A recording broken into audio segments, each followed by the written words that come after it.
إن الحمد لله نحمده ونستعينه ونستغفره ونعوذ بالله من شرور أنفسنا ومن سيئات أعمالنا.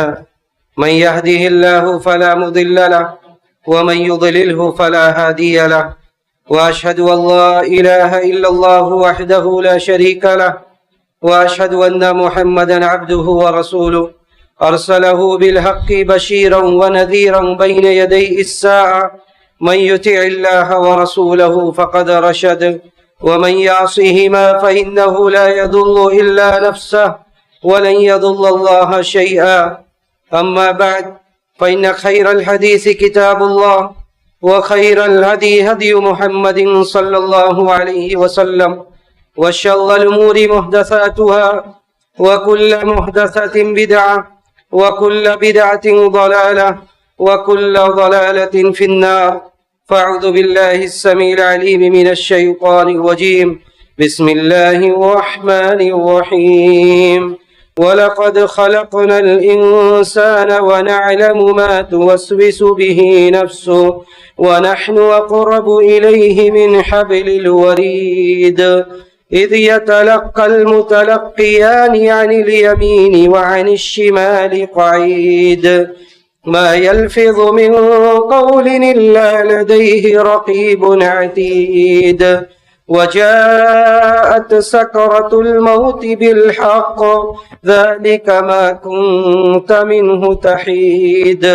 ونفخ في الصور، ذلك يوم الوعيد. وجاءت كل نفس معها سائق وشهيد. لقد كنت في غفلة من هذا فكشفنا عنك غطاءك فبصرك اليوم حديد. وقال قرينه هذا ما لدي عتيد. ألقيا في جهنم كل كفار عنيد مناع للخير معتد مريب. الذي جعل مع الله إلها آخر فألقياه في العذاب الشديد. قال قرينه ربنا ما أطغيته ولكن كان في ضلال بعيد.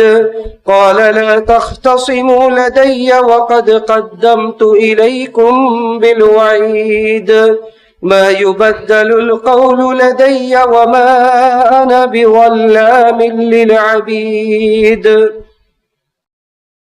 وقال جل وعلا وما خلقت الجن والإنس إلا ليعبدون ما أريد منهم من رزق وما أريد أن يطعمون. معزز حاضرین، محترم بزرگوں، نوجوان ساتھیوں،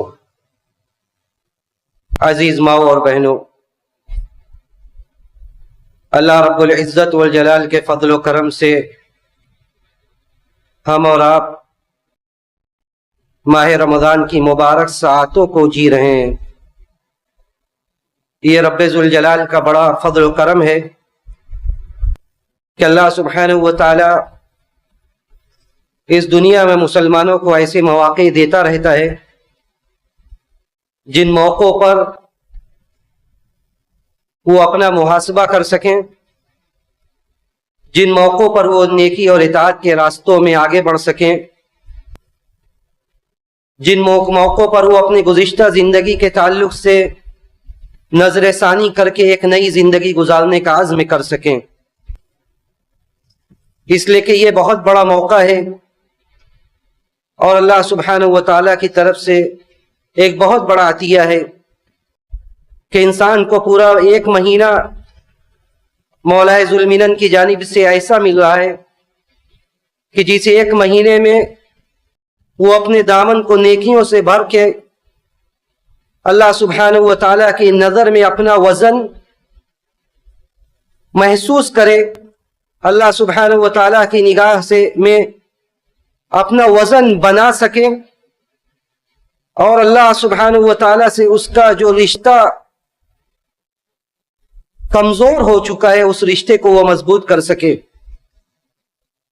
اس لیے کہ یہ نبی علیہ الصلوۃ والسلام کی پیشین گوئی اور آپ کے فرمان کے مطابق ماہ رمضان کا یہ موسم جب ہر طرح سے اللہ سبحانہ و تعالیٰ کی جانب سے یہ موقع دیا جا رہا ہے، ابلیس اور اس کی ذریت کو قید کر دیا گیا، جنت کے دروازوں کو کھول کر یہ آواز دی جا رہی ہے کہ یا باغی الخیر یقبل و یا باغی الشر یقصر. جہنم کے دروازے کو بند کر دیا گیا. ہماری شہوتوں کو قابو میں رکھنے کے لیے رمضان کے روزے کو فرض کیا گیا تاکہ ہمارے دلوں میں اللہ کا خوف اور اس کی خشیت سے یہ دل آباد ہو سکے.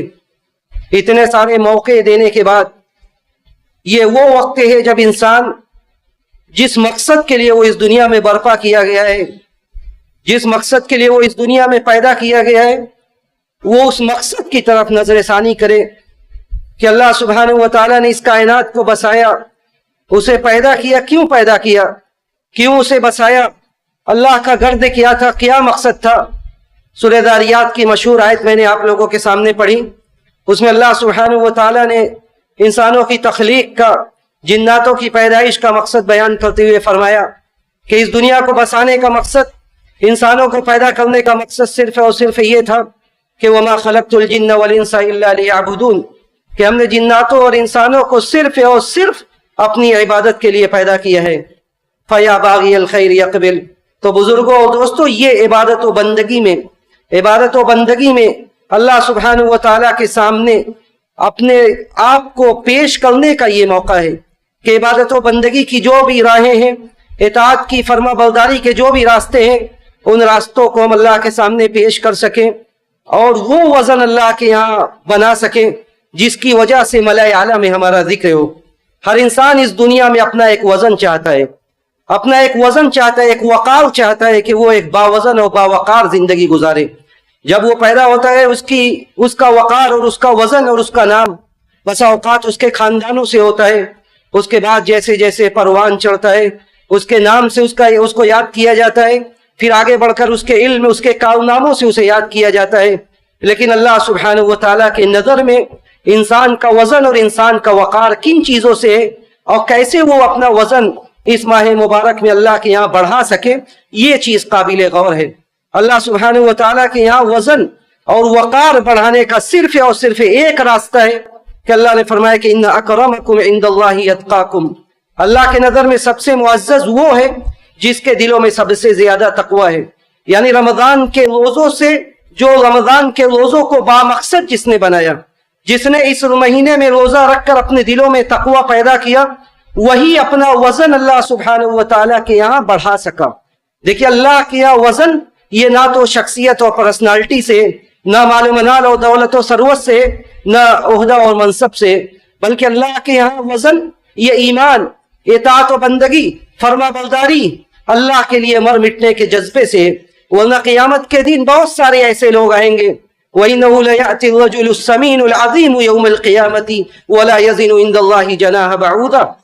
قیامت کے دن ایسا بھی منظر ہوگا کہ ایک بڑا عظیم، موٹا، فربا، توانا بندہ لایا جائے گا، لیکن قیامت کے دن اللہ کے سامنے لا يَزِنُ عِندَ اللَّهِ جَنَاحَ بَعُوضَةٍ، وہ مچھر کے پر کے برابر بھی اس کی حیثیت نہیں ہوگی، ایک معمولی سے ذرے کے برابر بھی اس کی وقعت نہیں ہوگی. اس لیے کہ اللہ کے یہاں یہ وزن، یہ وقار، یہ عمل اور ایمان کا وقار ہے، عمل اور ایمان کا وقار ہے. اور اس کے برعکس قیامت کے دن ایک پتلا دبلا نحیف بندہ لایا جائے گا اور اس کا وزن اور وقار اللہ کے یہاں وہ ہوگا جو احد پہاڑ کا بھی نہیں ہوگا. اور میں یہ اپنی جانب سے نہیں کہہ رہا، نبی علیہ الصلوۃ والسلام کے جلیل القدر صحابی جن کا شمار علماء صحابہ میں سے ہوتا تھا، میری مراد حضرت عبداللہ ابن مسعود ہیں. حضرت عبداللہ ابن مسعود جن کے بارے میں نبی علیہ الصلوۃ والسلام نے یہ کہا کہ من احب ان يقرأ القرآن كما انزل غضا طريا فليقرأ بقراءة ام مسعود. جسے یہ پسند ہو کہ وہ اسی طرح قرآن کو پڑھے جس طرح تر و تازہ قرآن کو نازل کیا گیا ہے، تو اسے چاہیے کہ وہ عبداللہ ابن مسعود کی قرات میں قرآن کو پڑھے. یہ عبداللہ ابن مسعود ہیں جو ظاہری پرسنالٹی، ظاہری شباہت میں بڑے کمزور، بڑے نحیف، یعنی ایک نارمل انسان سے بھی زیادہ کمزور تھے. ان کی پنڈلی اور ان کا پیر اتنا تھا جسے دیکھ کر لوگوں کی ہنسی چھوٹ جائے. کہتے ہیں کہ حضرت عبداللہ ابن مسعود رضی اللہ تعالیٰ عنہ ایک مرتبہ مسواک توڑنے کے لیے پیڑ پر چڑھتے ہیں.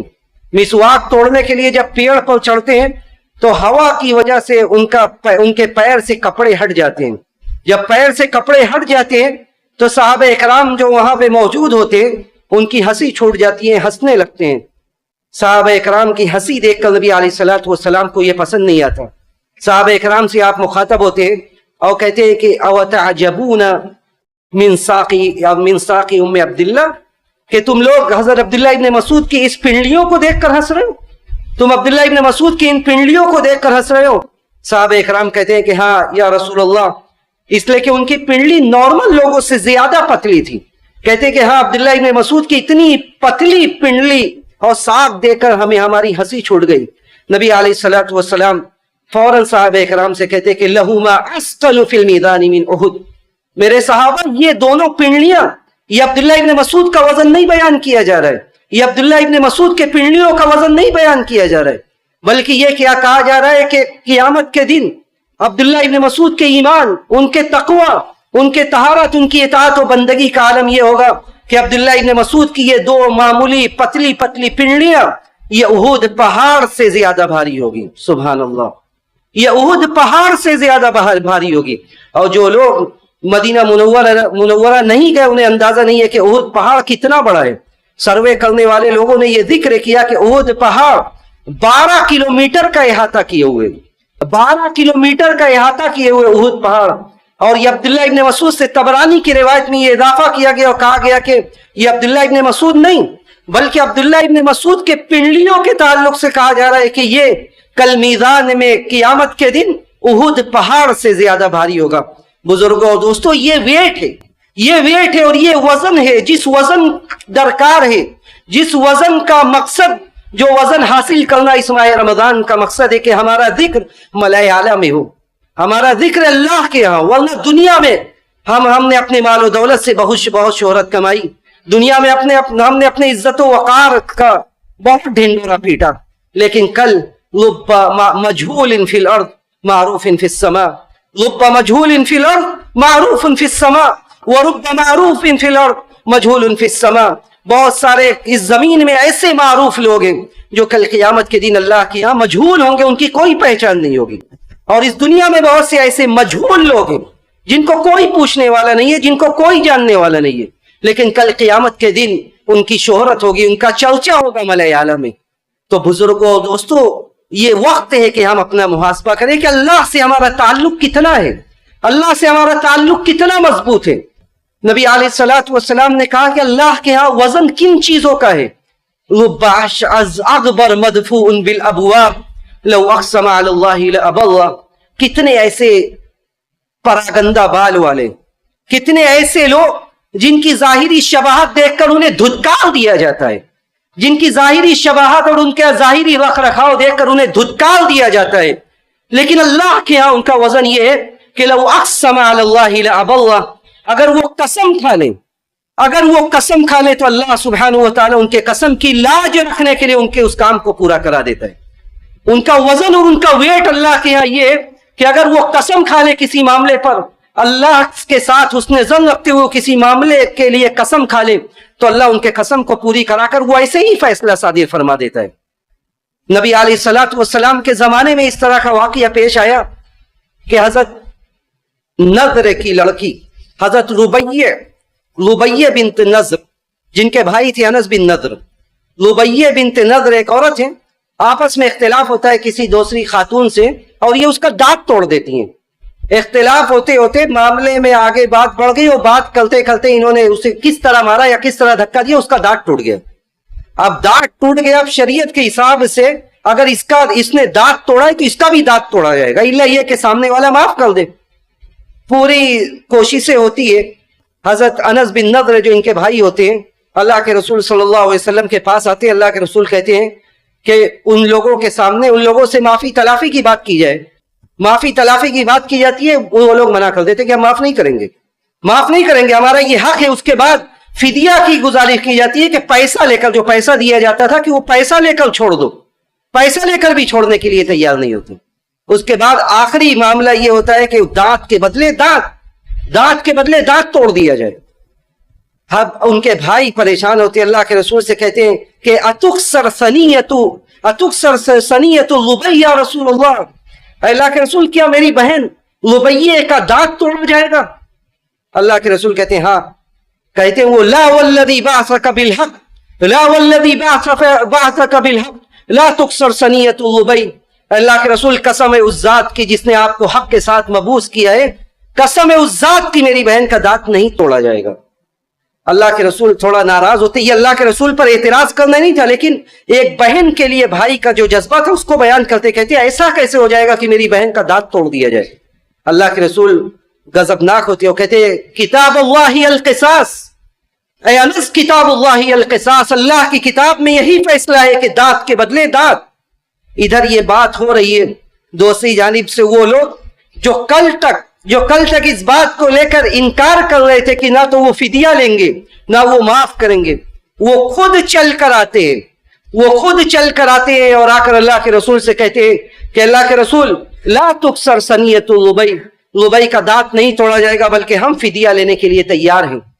یہ ادھر حضرت انس بن نضر قسم کھاتے ہیں اور دوسری جانب یہ لوگ خود چل کر آتے ہیں۔ اس موقع پر صحیح ہے ان کے یہ الفاظ اللہ کے رسول صلی اللہ علیہ وسلم کہتے ہیں کہ ان من عبادی من لو اقسم علی اللہ لأبى اللہ، میرے بندوں میں سے کچھ لوگوں کا وزن اللہ کے ہاں اتنا ہے، ان کا وقار اللہ کے ہاں یہ ہے کہ لو اقسم علی اللہ لأبى اللہ، کہ اگر وہ قسم کھا لیتے تو اللہ سبحانہ وتعالی ان کے قسم کی لاج رکھنے کے لیے وہ معاملہ ویسے ہی صادر فرماتا ہے۔ تو یہ وقت ہے کہ ہم اللہ سے اپنے تعلق کو، اللہ کی نظر میں اپنے وزن کو محسوس کریں کہ ہم اللہ کے لیے کتنا جی رہے۔ عبادت و بندگی کا معیار کیا ہے؟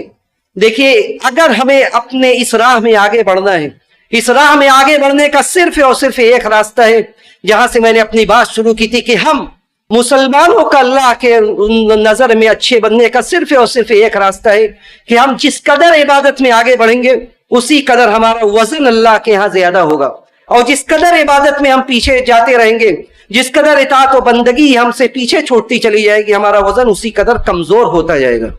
اور عبادت یہ صرف ظاہری افعال کا نام نہیں ہے کہ ہم نے امام کے ساتھ تراویح پڑھ لی، گھنٹہ ڈیڑھ گھنٹہ گزار دیا، پبلک کے ساتھ ہم نے روزہ رکھ لیا اور پھر اپنی واہ ہوا، بلکہ عبادت یہ تین چیزوں کا مجموعہ ہے۔ ہم اپنے آپ کو دیکھیں کہ کیا ہماری عبادت میں یہ تین چیزیں پائی جا رہی ہیں؟ عبادت یہ نام ہے محبت کا، عبادت میں محبت ہونی چاہیے، عبادت میں خوف اور خشیت ہونی چاہیے، اور عبادت میں لجا اور امید ہونی چاہیے کہ آپ جب اللہ کی عبادت کر رہے ہیں تو عبادت ہمیں آمادہ کیوں کر رہی ہے، کیوں ہم اللہ کے لیے عبادت کر رہے ہیں؟ اس لیے کہ اللہ سے ہمیں محبت ہے۔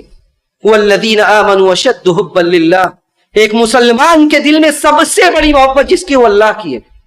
ساری چیزیں اس چیزوں سے زیادہ محبت اگر کسی کے لیے ہونی چاہیے تو اللہ کے لیے ہونی چاہیے۔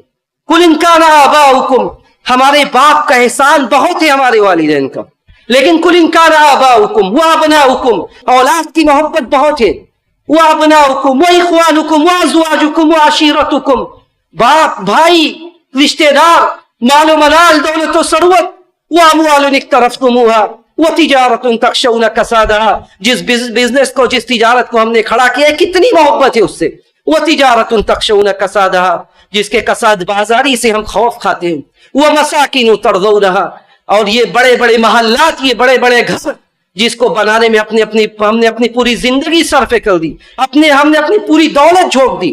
اگر یہ ساری چیزیں احب الیکم من اللہ ورسولہ، ایک مسلمان کے دلوں میں اگر ساری چیزوں سے زیادہ اللہ سے محبت نہیں ہے، فتربصوا حتی یأتی اللہ بامرہ، تو اللہ کے عذاب کا انتظار کرو۔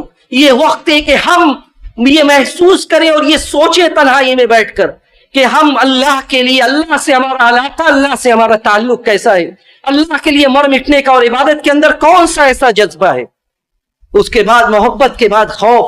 عبادت ہم کریں یہ سوچ کے کریں کہ یہ نماز کل قیامت کے دن کام آنے والی ہے، یہ قبر کی یہ برزخی زندگی جو ہماری یہ 60 سالہ 70 سالہ زندگی سے بہت لمبی ہے، یہ کل قبر میں یہ نمازیں کام آنے والی ہے، یہ صدقات و خیرات کام آنے والے ہیں، یہ عبادت و بندگی کے دوسرے انواع و اقسام کام آنے والے۔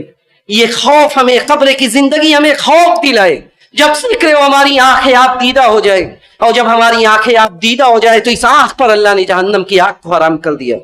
دو آنکھ جس پر اللہ نے جہنم کو حرام کر دیا ہے. عین بکت من خشیت اللہ, جو اللہ کے خوف سے جو آنکھ لو دے, اللہ کے خوف سے جو آنکھ لو دے, اس آنکھ پر اللہ نے جہنم کی آنکھ کو حرام کر دیا. اور تیسری رجا, اللہ سے ہم امید بھی رکھیں کہ جو یہ عبادت میں جب تین چیزیں پیدا ہوں گی تب یہ عبادت ہے, ورنہ یہ رسم و رواج ہے, یہ افعال ہے. وَتَرْجُونَ مِنَ اللَّهِ مَا لَا يَرْجُونَ, مسلمانوں کا یہی تو کمال ہے کہ وہ اللہ سے امید, وہ ایسی امید ہے جو کفار کیا امید رکھیں گے اپنے معبودان سے. وَتَرْجُونَ مِنَ اللَّهِ مَا لَا يَرْجُونَ, اللہ نے کہا کہ تم اللہ سے وہ امید رکھتے ہو جو کفار نہیں رکھتے. تو یہ تین چیزوں کا مجموعہ, اور ان چیزوں کی طرف ہم کیسے آئیں گے؟ ان چیزوں کی طرف ہم ایسے آئیں گے کہ ہم اللہ کا شوق, اللہ سے ملاقات کا جذبہ اپنے اندر پیدا کریں. جنت بہت قیمتی ہے, جنت کا کوئی موازنہ نہیں ہے, جنت کی نعمتوں کا کوئی برابری نہیں ہے. ما لا عین رأت ولا اذن سمعت ولا خطر علی قلب بشر, جنت کی نعمتیں ایسی ہیں جس کے تعلق سے کبھی ہم نے سوچا بھی نہیں کہ جنت میں یہ ہو سکتا ہے, نہیں کسی کان نے سنا, نہیں کسی آنکھ نے دیکھا نہیں. لیکن اس جنت میں بھی جب انسان جائے گا ساری نعمتیں اسے مل جائے گی جنت کی, لیکن اس کے بعد بھی ایک چیز ایسی ہوگی کہ اگر وہ چیز اسے نہ ملی تو کچھ نہ ملا, وہ چیز اسے نہ ملی تو کچھ نہ ملا, اور مجرموں کو وہی چیز سے دور کر دیا جائے گا. کلا انہم عن ربہم یومئذ لمحجوبون, اور وہ چیز کوئی اور نہیں بلکہ دیدار الہی ہے, اللہ کا دیدار, اللہ سے ملاقات کا شوق, کہ اگر یہ چیز انسان کے اندر پیدا ہو گئی تب وہ عبادت صحیح معنوں میں کرے گا. اور جب جنت کا ایک بالش, دنیا میں آپ کے پاس مال و منال ہے, دولت و ثروت, عزت و وقار ہے, سب ہے, لیکن جنت کے مقابلے میں کچھ نہیں ہے. لیکن یہ جنت بھی اللہ کے دیدار اور اس کے ملاقات کے سامنے ہیچ ہے. جب جنتیوں کے لیے اللہ سبحانہ و تعالیٰ تجلی فرمائے گا, جب جنتیوں کے لیے اللہ سبحانہ و تعالیٰ اپنا دیدار کروائے گا انہیں, تو وہ ساری جنت کی نعمتیں بھول جائیں گے. انہیں یاد بھی نہیں ہوگا کہ جنت میں انہیں کیا ملا ہے, انہیں یاد بھی نہیں ہوگا کہ جنت میں اس کے علاوہ بھی نعمتیں تھیں. تو یہ چیز, یہ اللہ سے ملاقات کا شوق, نبی علیہ الصلوۃ والسلام نے یہ دعا سکھلائی جو ہم بھی یاد کریں, اپنی اولادوں کو یاد کرائیں. اللہم انی اسألک الرضا بالقضاء وبرد العیش بعد الموت ولذة النظر الى وجهک والشوق الى لقائک.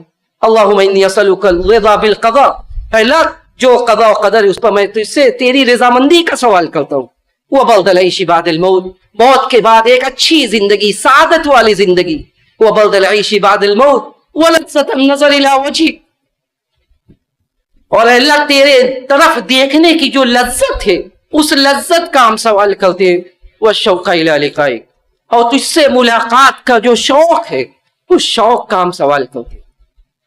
تو یہ وقت ہے کہ ہم اپنا محاسبہ کریں, اپنا تعلق اپنے رب سے کتنا ہے, کس لیے ہم زندگی گزار رہے ہیں, کس تعلق سے ہماری زندگی گزر رہی ہے.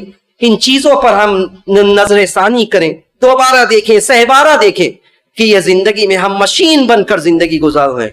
دنیا حاصل کر لے, یہی اس زندگی کا سب سے بڑا اچیومنٹ ہے, سب سے بڑی کامیابی ہے کہ ہم نے دنیا حاصل کر لیا. لیکن ماہ رمضان آتا ہے, آ کر چلا جاتا ہے, عبادتیں بھی ہوتی ہے, لیکن وہ شوق, رب سے ملاقات کا وہ شوق, اللہ سے تعلق کا وہ جذبہ, وہ سب کہیں دور مفقود ہو چکا ہے.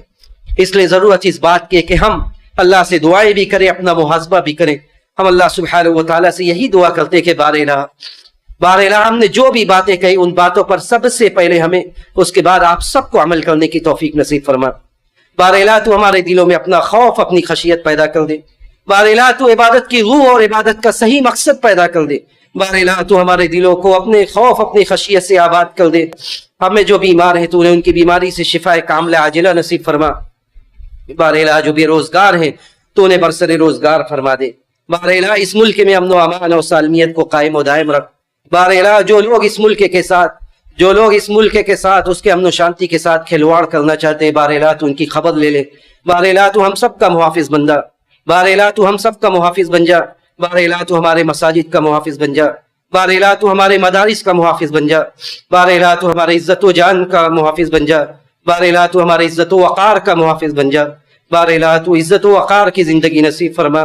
بار الہ تو عزت و وقار کی زندگی اس دنیا میں بھی نصیب فرما اور آخرت میں بھی نصیب فرما. اور جب ہمارا اس دنیا سے جانے کا وقت آئے, سانسوں کے ڈور کے ٹوٹنے کا وقت آئے, تو ہمیں اس بات کی توفیق دے کہ ہمارا آخری کلمہ کلمہ توحید ہو. وآخر دعوانا ان الحمد للہ رب العالمین.